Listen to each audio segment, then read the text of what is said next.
Everyone, I hope you all are fine. Welcome to UPSC पे चर्चा with विशाल। तो चलिए स्टार्ट करते हैं आज एडवाइजरी जुरिस्डिक्शन, और उसके बाद हम नेक्स्ट चैप्टर फिनिश कर देंगे। इसमें 2-3 टॉपिक रह गए थे, उसको कंप्लीट करने के बाद नेक्स्ट चैप्टर जो हमारा वो जुडिशियल रिव्यू आएगा 27। ओके, तो हम एडवाइजरी जुरिस्डिक्शन से, जो कि लास्ट वीडियो के 2-3 टॉपिक रह गए थे, उनको कंप्लीट कर लेते पहले। तो ये जो एडवाइजरी जुरिस्डिक्शन है, तो आर्टिकल 143 जो वो ऑथराइज करता है प्रेसिडेंट को कि वो क्या कर सकता है, ओपिनियन ले सकता है कोर्ट के, सुप्रीम कोर्ट की दो कैटेगरीज में मैटर के। एक तो यानी कि अगर कोई भी क्वेश्चन हो लोअर फैक्ट को लेके, पब्लिक इंपोर्टेंस को लेके, ठीक, उसके रिगार्डिंग में जो प्रेसिडेंट है वो सुप्रीम कोर्ट से उसकी ओपिनियन ले सकता है। सेकंड, कि कोई भी डिस्प्यूट हुआ हो, ठीक, कोई भी प्री कॉन्स्टिट्यूशन ट्रीटी वगैरह को लेकर, एग्रीमेंट को लेकर, कन्वेनेंट एंगेजमेंट या सनद या कोई अदर सिमिलर इंस्ट्रूमेंट या कोई भी इस तरीके की चीज़ों को लेके हो, मतलब कुछ भी चीज़ें या क्वेश्चन या डिस्प्यूट अराइज हुआ हो, तो उस समय पे जो प्रेसिडेंट है वो सुप्रीम कोर्ट की ओपिनियन ले सकता है। ये जो पहला वाला केस है कि जिसमें जो सुप्रीम कोर्ट है वो मेट एंड मतलब वो क्या कर सकता है, वो रिक्वेस्ट मतलब एक तरीके से एक्सेप्ट भी कर सकता है ओपिनियन देने की, और उसको रिफ्यूज़ भी कर सकता है। बट जो सेकंड केस है, यानी कि जो सेकंड वाली जो कैटेगरी थी, तो सुप्रीम कोर्ट को उसमें अपनी ओपिनियन देनी ही पड़ेगी। यानी कि दोनों केसेस में जो ओपिनियन एक्सप्रेस करी जाएगी सुप्रीम कोर्ट के द्वारा, वो एक ओनली एडवाइजरी नेचर की है, और वो एक जुडिशियल प्रोनाउंसमेंट उस चीज़ का नहीं है। और ये बाइंडिंग भी नहीं है प्रेसिडेंट पे कि वो उस चीज़ को फॉलो करे या ना करे, वो उनके ऊपर डिपेंड करता है, ठीक। हाउएवर वो क्या करते हैं, वो फैसिलिटेट करते हैं गवर्नमेंट को कि एक ऑथोरिटेटिव लीगल ओपिनियन है किसी भी मैटर पे जो कि एक डिसाइड करा जा रहा है उनके द्वारा। सो फार 2019 तक जो जो प्रेसिडेंट है उन्होंने अभी तक 15 रेफरेंसेस लिए हैं to the supreme court under advisory jurisdiction, जिसको हम कंसल्टेटिव जुरिस्डिक्शन भी जानते हैं। आप अगर देखेंगे तो दिल्ली लॉ एक्ट 1951 में आया था, उस पर लिया गया था उनका ओपिनियन सुप्रीम कोर्ट का। ऐसी केरला एजुकेशन बिल 1958 में, बेरुवरी यूनियन 1960 में, सी कस्टम एक्ट 1963 में, Keshav Singh case relating to the privileges of the legislation 1964, presidential election 1974, supreme court bill आया था 1978 में, Jammu and Kashmir resettlement act आया था 1982 में, कावेरी वाटर डिस्प्यूट ट्राइब्यूनल 1992 में, राम जन्मभूमि केस 1993 में, कंसल्टेशन प्रोसेस जो कि अडॉप्ट करा गया चीफ जस्टिस ऑफ इंडिया के द्वारा 1998, legislative competence centre and state का सब्जेक्ट को लेकर, natural gas and liquefied natural gas को लेकर 2001 में, और कॉन्स्टिट्यूशनल वैलिडिटी इलेक्शन कमीशन की डिसीजन के रिगार्डिंग गुजरात असेंबली इलेक्शन के 2002 के, Punjab termination agreement act 2004, 2G spectrum case verdict and mandatory auctioning of natural resources across all sector in 2012। तो इतने केसेस में अभी तक सुप्रीम कोर्ट के द्वारा ओपिनियन दी गई है प्रेसिडेंट को। 2019 के बाद अगर कोई ओपिनियन दी गई है तो आप कमेंट सेक्शन में कमेंट कर सकते हैं। ओके, इफ़ अगर आप करंट अफेयर फॉलो कर रहे हैं तो आपको पता होना चाहिए। Next, a court of record, यानी कि as a court of record जो सुप्रीम कोर्ट है उसकी दो पावर है, इनकी जो जजमेंट और जो प्रोसीडिंग्स हैं एंड जो जो एक्ट सुप्रीम कोर्ट का वो रिकॉर्ड करा जाता है for perpetual memory and testimony. और ये जो चीज़ें हैं वो रिकॉर्ड करी जाती हैं टू, मतलब एक तरीके से उनको एक एविडेंस के रूप में उनको वैल्यू करा जाता है, और उनको क्वेश्चन नहीं करा जाता है फिर किसी भी कोर्ट के सामने, उनको एक लीगल प्रेसिडेंट की तरह रिकॉग्नाइज करा जाता है। दूसरा क्या है कि इनके पास पावर है, और इनके पास पावर है कि वो पनिश कर सके कंटेम्प्ट ऑफ कोर्ट को लेके, आइदर एक सिंपल इम्प्रिजनमेंट को लेके, यानी कि 6 महीने का सिंपल इम्प्रिजनमेंट दे सकते हैं, या फाइन कर सकते हैं 2000 का, ये दोनों ही चीज़ें लगा सकते हैं। तो 1991 में सुप्रीम कोर्ट ने रूल निकाला था कि उसके पास पावर है for contempt not only of it self, but कोई भी अगर हाई कोर्ट वगैरह का भी कंटेम्प्ट ऑफ कोर्ट हुआ है, यानी कि आप उसकी अवहेलना कर रहे हैं उसके डिसीजन की,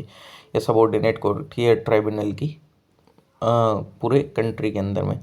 तो फिर उसमें कंटेम्प्ट ऑफ कोर्ट लग जाता है। ये सुप्रीम कोर्ट के ऊपर ही नहीं, हाई कोर्ट का भी अगर आप करते हैं तो जो कंटेम्प्ट ऑफ कोर्ट है वो क्या होता है, वो सिविल भी हो सकता है, क्रिमिनल भी हो सकता है। जो सिविल कंटेम्प्ट है उसका मतलब है विलफुल डिसओबीडियंस करा जाना किसी भी जजमेंट का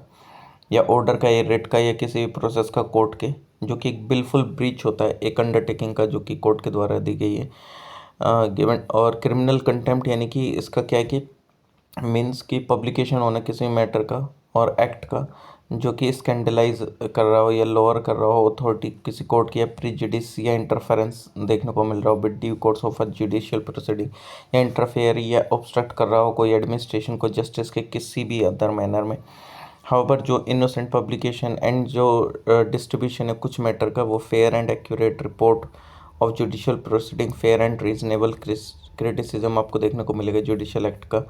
and comment on the administrative side of the judiciary and do not amount to contempt of court। Power of judicial review, यानी कि जो जुडिशियल रिव्यू वो एक पावर है सुप्रीम कोर्ट की कि वो एग्जामाइन कर सकते हैं कॉन्स्टिट्यूशनैलिटी किसी भी लेजिस्लेटिव एनेक्टमेंट को लेके या एग्जीक्यूटिव ऑर्डर को लेके सेंट्रल एंड स्टेट गवर्नमेंट के ऑन एग्जामिनेशन। इफ़ अगर आप देखते हैं इफ़ देखा जाता है कि वो वॉयलेटिव इन नेचर आपको देखने को मिलेगा कॉन्स्टिट्यूशन, ठीक, तो उनको डिक्लेयर करा जा सकता है as illegal, unconstitutional and invalid supreme court के द्वारा। कॉन्सिक्वेंटली ये एनफोर्स नहीं करे जा सकते हैं गवर्नमेंट के द्वारा। कॉन्स्टिट्यूशनल इंटरप्रिटेशन जो सुप्रीम कोर्ट है वो एक अल्टीमेट इंटरप्रिटेटर है कॉन्स्टिट्यूशन का, और ये एक फाइनल वर्जन है to the spirit and content of the previous constitution and verbiage used in the constitution.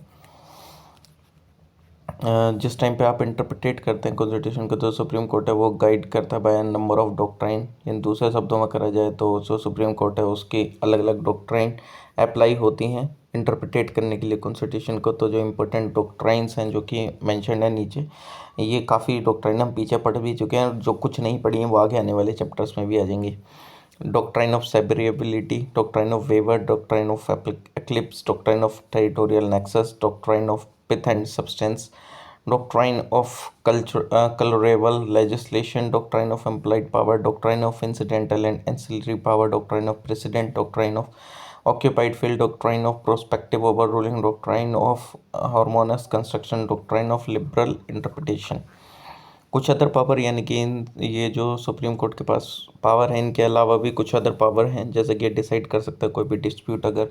Election के रिगार्डिंग में हो प्रेसिडेंट के वाइस प्रेसिडेंट के, इस रिगार्ड में जो original exclusive and final authority है ये इंक्वायर कर सकता है किसी भी कंडक्ट एंड बिहेवियर को लेकर चेयरमैन को एंड मेंबर के यूपीएससी के ऑन रेफरेंस, अगर कोई भी प्रेसिडेंट के द्वारा रेफरेंस करा गया है और इफ़ अगर वो उनको गिल्टी फाइंड करता है मिसबिहेवियर वगैरह लेकर तो ये रिकमेंड कर सकता है प्रेसिडेंट को उनके रिमूवल के रिगार्डिंग। और जो एडवाइस जो कि दी गई है सुप्रीम कोर्ट के द्वारा ये रिगार्ड में इस चीज़ को लेके तो वो बाइंडिंग होती है प्रेसिडेंट के ऊपर पे, ठीक। और इनके पास पावर होती है कि वो रिव्यू कर सकते हैं अपना खुद का जजमेंट और ऑर्डर को, और ये बाउंड नहीं है अपने प्रीवियस डिसीजन से। मान लीजिए प्रीवियस कुछ और डिसीजन आया तो उसको ओवररूल भी तो कर सकते हैं ना, नया डिसीजन भी ला सकते हैं। तो अगर ब्रीफ में देखा जाए तो सुप्रीम कोर्ट है वो सेल्फ करेक्टिंग एजेंसी है। For example Keshavananda Bharati case में, ठीक, जो केस आया था तो उन्होंने अपना जो प्रीवियस जजमेंट था जैसे गोलकनाथ केस वाला उसको ओवररूल करा था, तभी केशवानंद भारती केस आया था। इनके पास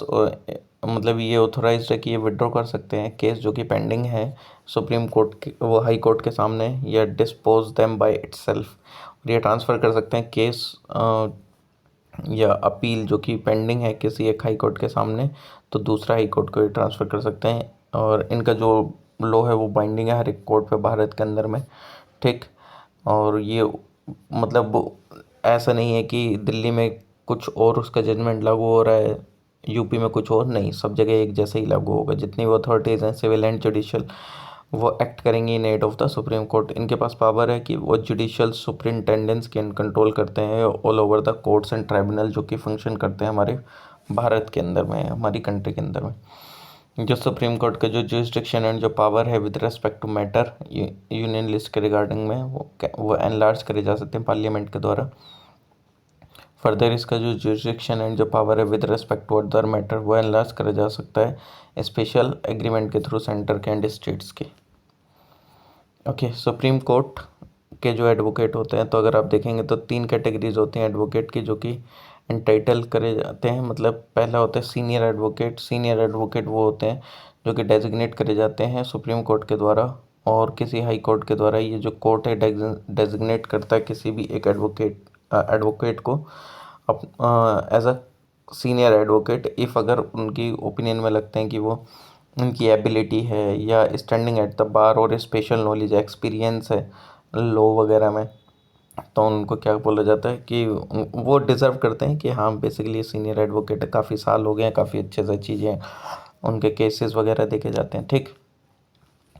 और जो एक सीनियर एडवोकेट होता है वो एंटाइटल नहीं होता कि वो अपीयर हो सके without any advocate on record supreme court के अंदर में, और विदाउट अ जूनियर किसी भी कोर्ट के अंदर में या किसी भी अदर कोर्ट में, ट्राइब्यूनल में, भारत के अंदर में ये अनटाइटल नहीं है कि वो एक्सेप्ट करें इंस्ट्रक्शन ड्रॉ प्लीडिंग्स और एफिडेविट, और एडवाइस करें ऑन एविडेंस, और कोई भी ड्राफ्टिंग वर्क करे on analogous kind in any court और ट्राइब्यूनल इन इंडिया, ठीक। फिर आते हैं एडवोकेट ऑन रिकॉर्ड। ये ओनली ये वो एडवोकेट होते हैं जो कि फाइल कर सकते हैं किसी भी मैटर को, डॉक्यूमेंट को सुप्रीम कोर्ट के सामने। ये फाइल कर सकते हैं अपीयरेंस और एक्ट कर सकते हैं फॉर किसी भी पार्टी के लिए सुप्रीम कोर्ट के अंदर में। मतलब इन्हीं को ही है एक पावर कि हाँ ये जाके केस को फाइल कर सकते हैं। अदर एडवोकेट यानी कि ये जो एडवोकेट होते हैं जिनका नाम जो कि एंटर्ड होता है on the roll of any state bar council में, जो कि मेंटेन्ड है अंदर एडवोकेट एक्ट 1961 में, ओके। एंड ये अपीयर हो सकते हैं एंड आर्ग्यू कर सकते हैं किसी मैटर पे on behalf of a party supreme court के अंदर में, बट ये एंटाइटल नहीं है कि वो फाइल कर सकते हो कोई भी डॉक्यूमेंट और मैटर बिफोर द कोर्ट। बाकी इंडियन सुप्रीम कोर्ट और अमेरिकन सुप्रीम कोर्ट में देखा जाए कंपेयर करके, तो इंडियन सुप्रीम कोर्ट का जो इसका जो ओरिजिनल जुरिसडिक्शन है वो कन्फाइंड है फेडरल केसेस को लेके, और इसका जो ओरिजिनल जुरिसडिक्शन है वो कवर करता है फेडरल केसेस को, बट ऑल्सो जो कि केसेस रिलेट होते हैं नेवल फोर्सेस से, मैरीटाइम या एक्टिविटीज़ एम्बेसडर वगैरह से। इंडियन वाले का अपीलेट जुरिसडिक्शन जो कि कवर करता है constitutional, civil and criminal cases, इसमें इसका जो अपीलेट जुरिसडिक्शन है वो कन्फाइंड है ओनली कॉन्स्टिट्यूशनल केसेस को लेके।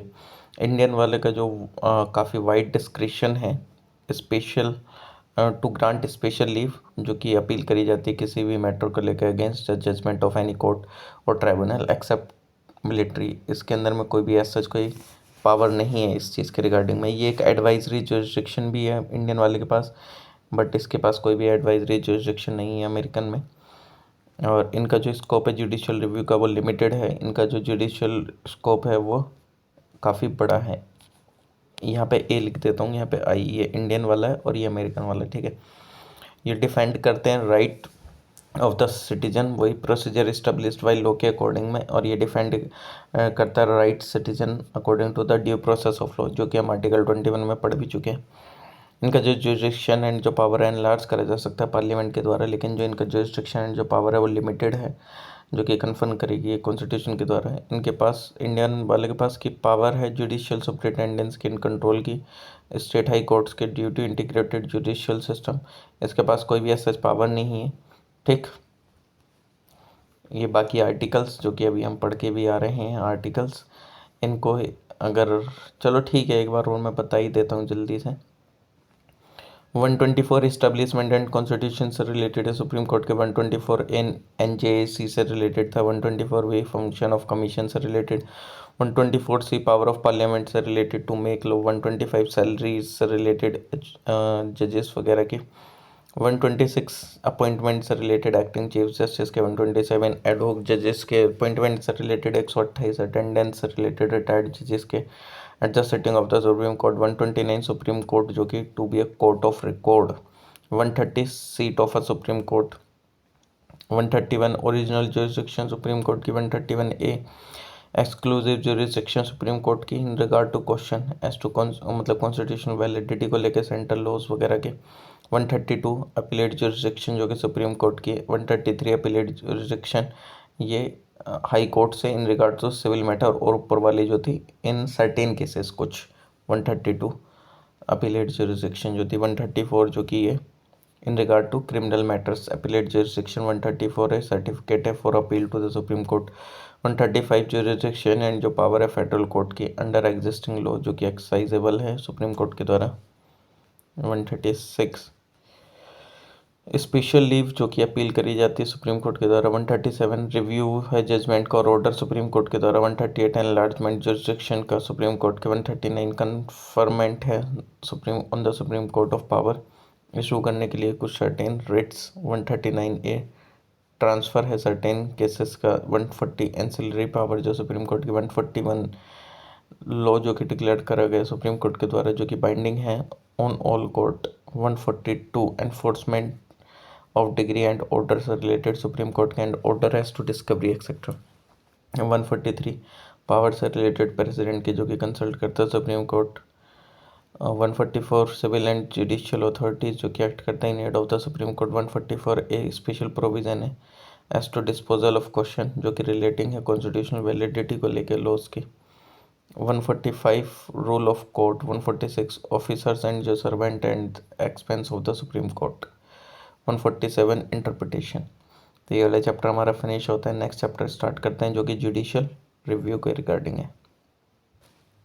जुडिशियल रिव्यू, तो जो डॉक्ट्राइन है जुडिशियल रिव्यू की वो ओरिजिनेट हुई एंड डेवलप हुई यूएसए के अंदर में। ये प्रोपाउंडेड करेगी पहली बार एक फेमस केस आया था मार्बरी वर्सेस मेडिसन का 1803 में, जॉन मार्शल के द्वारा, जो उस समय के चीफ जस्टिस थे वो अमेरिका के सुप्रीम कोर्ट के। इंडिया में अगर देखा जाए तो जो कॉन्स्टिट्यूशन है वो इट सेल्फ कन्फर्म करता है जुडिशियल रिव्यू वाली जो पावर है जुडिशरी को, सुप्रीम कोर्ट और हाई कोर्ट दोनों को ही। फर्दर जो सुप्रीम कोर्ट है उसने डिक्लेयर करा जो पावर है जुडिशियल रिव्यू की वो एक बेसिक फीचर है कॉन्स्टिट्यूशन का और एक एलिमेंट है बेसिक स्ट्रक्चर का कॉन्स्टिट्यूशन का। हैंस जो पावर है जुडिशियल रिव्यू की वो कर्टेल नहीं करी जा सकती और एक्सक्लूड नहीं करी जा सकती even via constitutional amendment. Meaning of judicial review एक पावर है जुडिशरी की जो कि एग्जामिन करती है कॉन्स्टिट्यूशनलिटी लेजिस्लेटिव एनेक्टमेंट को लेकर, एग्जीक्यूटिव ऑर्डर्स को लेकर सेंट्रल एंड स्टेट गवर्नमेंट के। एंड ऑन एग्जामिनेशन अगर उसको लगता है कि भाई ये जो मतलब ये वॉयलेटिव इन नेचर है तो वो उस चीज़ को इलीगल डिक्लेयर कर सकते हैं, अनकॉन्स्टिट्यूशनल करार दे सकते हैं, नल एंड वॉइड करार दिया जा सकता है जुडिशरी के द्वारा और फिर वो एनफोर्स नहीं करे जा सकते हैं एक्ट वगैरह गवर्नमेंट के द्वारा। जस्टिस सैयद शाह मोहम्मद कादरी ने क्लासिफाई करा जुडिशियल रिव्यू को फॉलोइंग 3 कैटेगरीज में। एक जुडिशियल रिव्यू होता है कॉन्स्टिट्यूशनल अमेंडमेंट का, जुडिशियल रिव्यू होता है लेजिस्लेशन का, पार्लियामेंट का एंड स्टेट लेजिस्लेशन का एंड सबऑर्डिनेट लेजिस्लेशंस का। जुडिशियल रिव्यू होता है एडमिनिस्ट्रेटिव एक्शन का, यूनियन के एंड स्टेट के एंड अथॉरिटीज़ का जो कि अंडर द स्टेट। जो सुप्रीम कोर्ट है वो यूज़ करता है पावर को जुडिशियल रिव्यू के,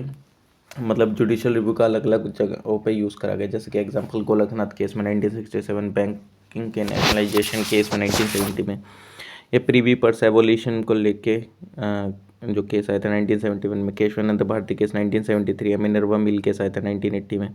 2015 में जो सुप्रीम कोर्ट है उसने डिक्लेयर करा था कि जो 99th कॉन्स्टिट्यूशनल अमेंडमेंट है 2014 का एंड जो नेशनल जुडिशियल अपॉइंटमेंट कमीशन है एक्ट 2014 का वो एक अनकॉन्स्टिट्यूशनल है और उसको नल एंड वॉइड करार दिया था। इम्पोर्टेंस क्या है जुडिशियल रिव्यू का, तो जुडिशियल रिव्यू है वो एक ज़रूरी है एक अपहोल्ड करने के लिए प्रिंसिपल सुप्रीमेसी का, कॉन्स्टिट्यूशन को मेंटेन करने के लिए, federal equilibrium centre and state के बीच में प्रोटेक्ट करने के लिए फंडामेंटल राइट सिटीजन के। इन नंबर ऑफ केसेस जो सुप्रीम कोर्ट है उसने पॉइंट आउट करा कि जो सिग्निफिकेंस है पावर के जुडिशियल रिव्यू का हमारी कंट्री में वो ज़रूरी है। ऑब्जर्वेशन जैसे करा गया कि इंडिया के अंदर में जो क्या है ये कॉन्स्टिट्यूशन है जो कि सुप्रीम है और जो कि that a statute law to be valid must in conformity with the constitutional requirement as it is for judiciary to decide whether an enactment is constitutional or not। देखो हमारे यहाँ सुप्रीम को जो कॉन्स्टिट्यूशन है वो सुप्रीम है और अगर कोई भी इस तरीके का एक्ट वगैरह आ जाता है जो कि अनकॉन्स्टिट्यूशनल वगैरह होता है तो ये सारी चीज़ें किसको पास है मतलब डिसाइड करने की चीज़ है, सुप्रीम कोर्ट को होनी चाहिए ना। एक जुडिशियल फंक्शन ऐसा होना चाहिए जिससे डिसाइड करा जा सके उस चीज़ की कॉन्स्टिट्यूशनलिटी वगैरह को। तो जो हमारा कॉन्स्टिट्यूशन है वो कंटेन करता है, एक्सप्रेस करता है प्रोविज़न जुडिशियल रिव्यू के रिगार्डिंग लेजिस्लेशन के। ये एक मतलब अगर आप देखा जाए तो this is specially true as regard as the fundamental right to which the court has been assigned to the, मतलब ऑब्वियसली बात है यार, आप ऐसा समझ लो कि अगर आपके फंडामेंटल राइट का ही हनन होने लगे कल को तो उस चीज़ को कौन बताएगा कि हाँ कि मतलब ये जो हनन हो रहा है गलत हो रहा है, कौन मतलब क्यों इस चीज़ को करेगा। तो आपको पता है ना कि वो जो रिट जुरिडिक्शन में आप अगर आप जाएंगे सीधा आप आर्टिकल 32 फाइल कर सकते हैं। लेकिन वो जुडिशियल रिव्यू मतलब अगर मान लीजिए कि कोई भी एक ऐसा कानून लिया है जिसके अंदर में कुछ ऐसे प्रोविज़न डाल दिए जो कि आपको मतलब पूरी तरीके से आपका राइट टू लाइफ वगैरह ये सारी चीज़ें मतलब उससे ख़राब हो सकते हैं, ठीक। तो उस समय पर कौन डिसाइड करेगा, तो वो सुप्रीम कोर्ट डिसाइड करेगा जुडिशियल रिव्यू करके उस एक्ट का, ठीक। तो ये वाली चीज़ें हैं, वही इसमें बता रखा है बेसिकली कि किस किस ने क्या क्या कहा, क्या रखा क्या क्या नहीं। ठीक, तो कॉन्स्टिट्यूशनल वैलिडिटी को लेके ही है ये। कॉन्स्टिट्यूशनल प्रोविजंस जुडिशियल रिव्यू के रिगार्डिंग में, तो जो फ्रेज है जुडिशियल रिव्यू का वो कहीं भी यूज्ड नहीं करा गया कॉन्स्टिट्यूशन के अंदर में, बट कुछ प्रोविज़न है और कुछ आर्टिकल्स है जो कि एक्सप्लिसिटली कन्फर्म करते हैं जुडिशियल रिव्यू की पावर को सुप्रीम कोर्ट में एंड हाई कोर्ट में, एंड वो जो हैं जैसे कि आर्टिकल 13 हमने पढ़ा है जो कि डिक्लेयर करता है कि जितने भी लॉज हैं जो कि इनकन्सिस्टेंट हैं विद और interrogation of the fundamental right वो सारे नल एंड वॉइड हो जाएंगे। आर्टिकल 32 जो कि गारंटी करता है कि आप सुप्रीम कोर्ट जा सकते हैं एनफोर्समेंट के रिगार्डिंग में फंडामेंटल राइट के, एंड एम्पावर करने के लिए सुप्रीम कोर्ट को कि वो इशू करे डायरेक्शन और ऑर्डर और रेट्स इस पर्पज़ के लिए। आर्टिकल 31 है, जैसे कि अभी हमने देखा था वो इंटर स्टेट कोई भी हो जाता है दिक्कत है डिस्प्यूट वगैरह तो ओरिजिनल जुरिस्डिक्शन का इस्तेमाल कर सकते हैं। 132 हमने देखा ये भी अपीलेट जुरिस्डिक्शन के रिगार्डिंग कॉन्स्टिट्यूशनल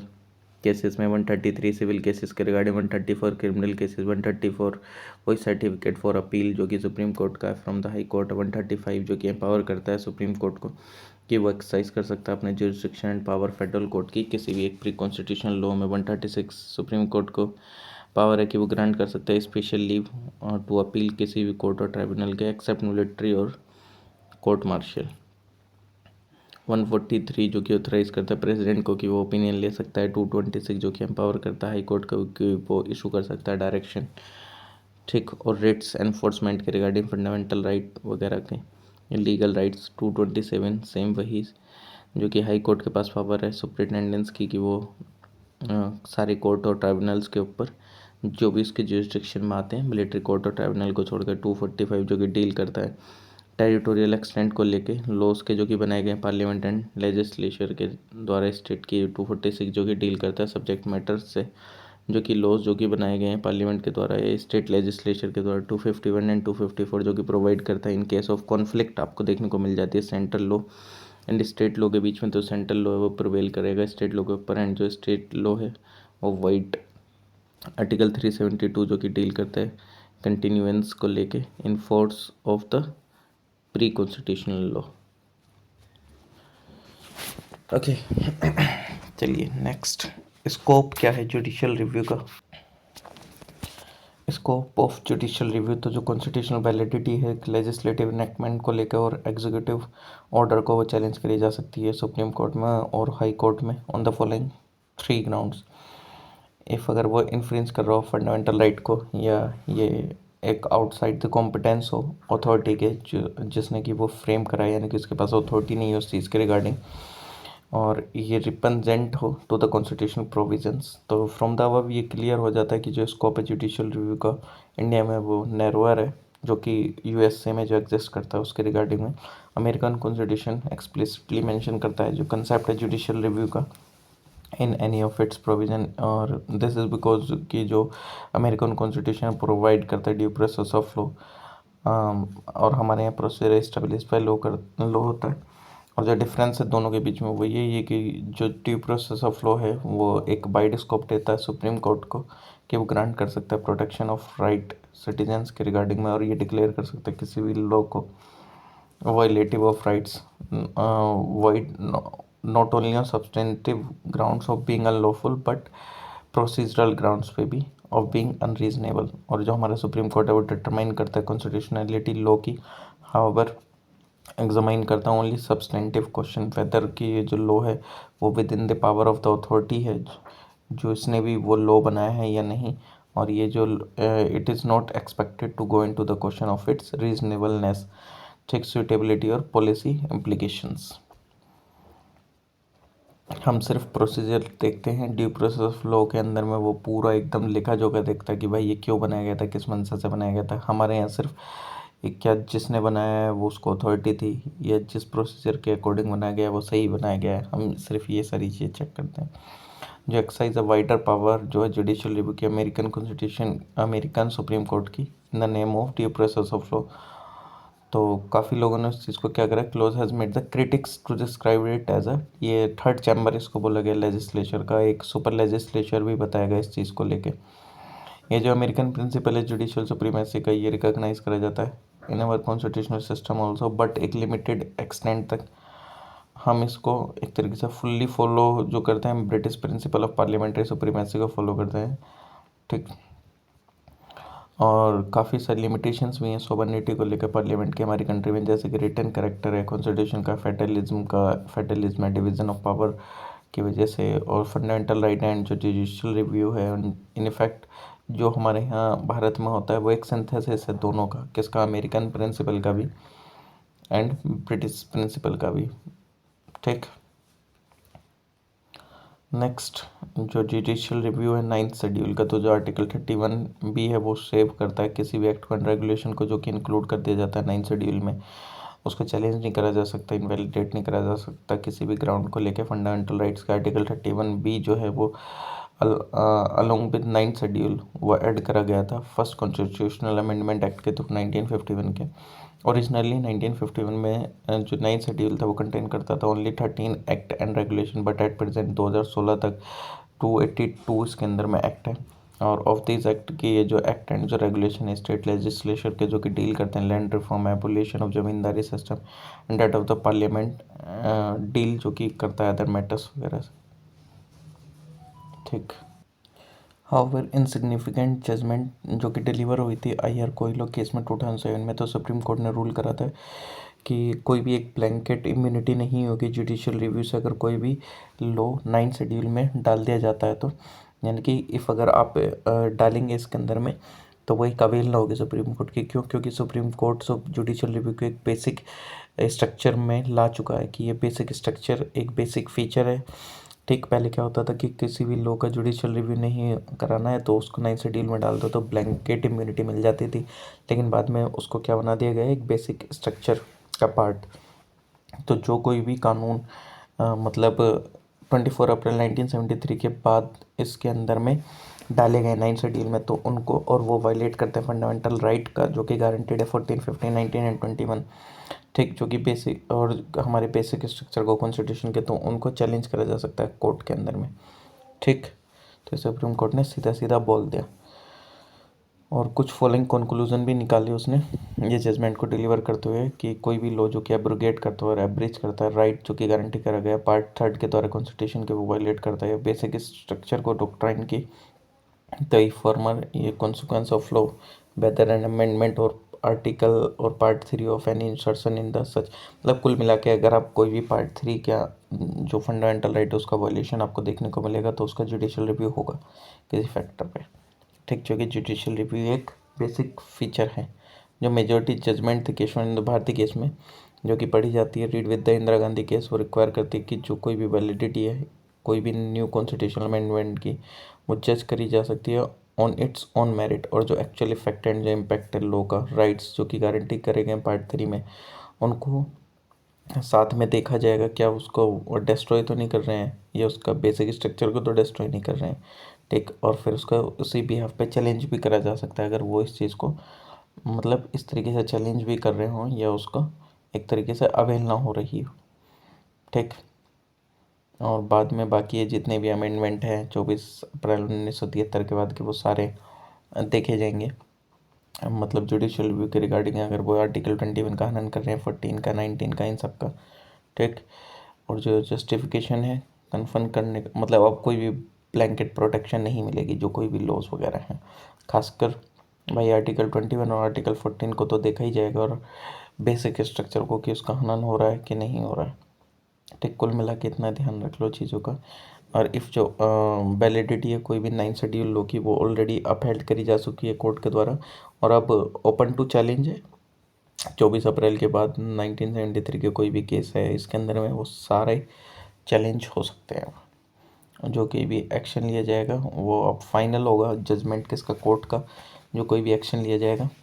कि हाँ अब इसमें ये चेंजेस करे जाएंगे ये करा जाएगा।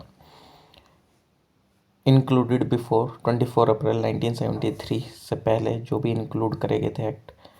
ठीक। तो फर्स्ट अमेंडमेंट 1951, फोर्थ अमेंडमेंट 1955, 64 1964 का, 7th अमेंडमेंट, 29th अमेंडमेंट 1972 का, और जो कि इंक्लूड हुए 24 अप्रैल 1973 के बाद फिर 34th अमेंडमेंट था, 39, 40, 47, 66, 67, 68। तो अब ये क्या है, ये सारी जुडिशियल रिव्यू के लिए, मतलब इनका जुडिशियल रिव्यू हो सकता है, जो कि 24 अप्रैल 1973 के बाद के। नेक्स्ट चैप्टर नेक्स्ट वीडियो में स्टार्ट करते हैं। Bye everyone, take care, thank you, please like share comment and subscribe.